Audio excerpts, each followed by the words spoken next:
প্রকৃতি আমাদের যে কয়টি অসাধারণ উপহার দিয়েছে তার মধ্যে অন্যতম হলো খাঁটি মধু। কিন্তু এই তরল সোনা আমাদের রান্নাঘর বা খাবার টেবিল পর্যন্ত পৌঁছায় কিভাবে? আজকের এই ভিডিওতে আমরা দেখতে যাচ্ছি কিভাবে কোনো আধুনিক প্রযুক্তির ব্যবহারের ছোঁয়া ছাড়াই প্রাকৃতিক এবং প্রাচীনতম পদ্ধতিতে কিভাবে জঙ্গলের ভিতর উঁচু গাছ থেকে বিশুদ্ধ এবং খাঁটি মধু কিভাবে সংরক্ষণ করা হয়। তাই আপনি যদি একজন বিশুদ্ধ মধুপ্রেমিক হয়ে থাকেন তাহলে ভিডিওটি শেষ পর্যন্ত দেখুন। মধু নামানোর জন্য আগে থেকে বাছাই করে রাখা গাছটিতে ওঠার প্রস্তুতি নেওয়া হয়। সচরাচর বেশিরভাগ ক্ষেত্রে বনের মৌমাছিরা পছন্দ করে বনের সবচেয়ে উঁচু গাছের ডালে তাদের চাক রাখার। তাই বনের সবচেয়ে উঁচু গাছে ওঠার জন্য এভাবে কাঁটা মেরে মেরে উপরে উঠতে হয়। লোহার ছোট কাঁটার উপর ভর করে উপরে ওঠা একটু ঝুঁকিপূর্ণ, কিন্তু এটি উঁচু গাছ হওয়ার জন্য এভাবে উঠতে হয়।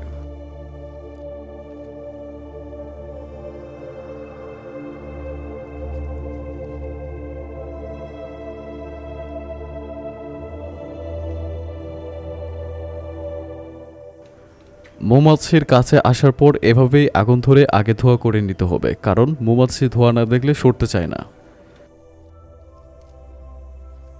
এবং অবশ্যই মৌমাছির কামড় থেকে বাঁচার জন্য হাতে গ্লাভস এবং চোখে মুখে কাপড় দিয়ে রাখা উচিত মৌমাছির কামড় থেকে বাঁচার জন্য। কারণ জঙ্গলে এমন সব মৌমাছি এবং ভিক্রুল আছে যেগুলোর কামড়ে মানুষ বিষে মরেও যেতে পারে। এবার আসল গন্তব্য মৌমাছির চাকের কাছে যাওয়ার সময় হয়েছে।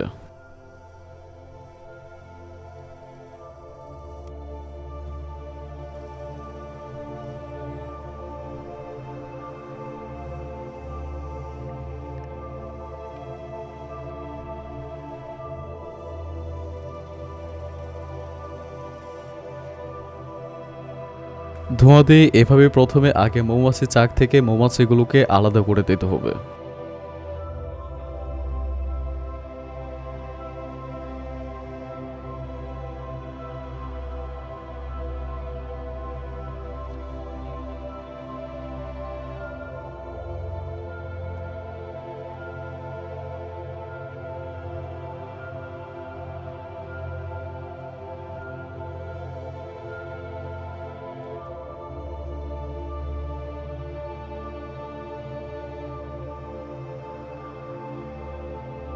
এভাবেই আলাদা আলাদা করে মৌমাছির চাক কেটে নিয়ে পলিথিনে তারপর বেগে ভরতে হবে।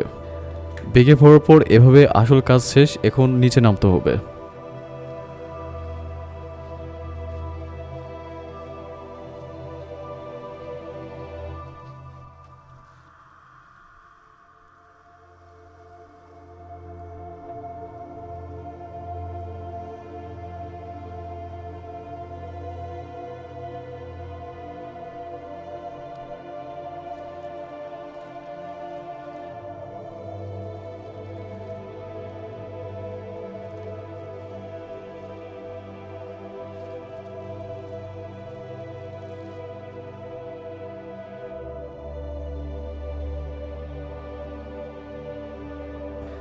বেগে ভরার পর এভাবে আসল কাজ শেষ, এখন নিচে নামতে হবে।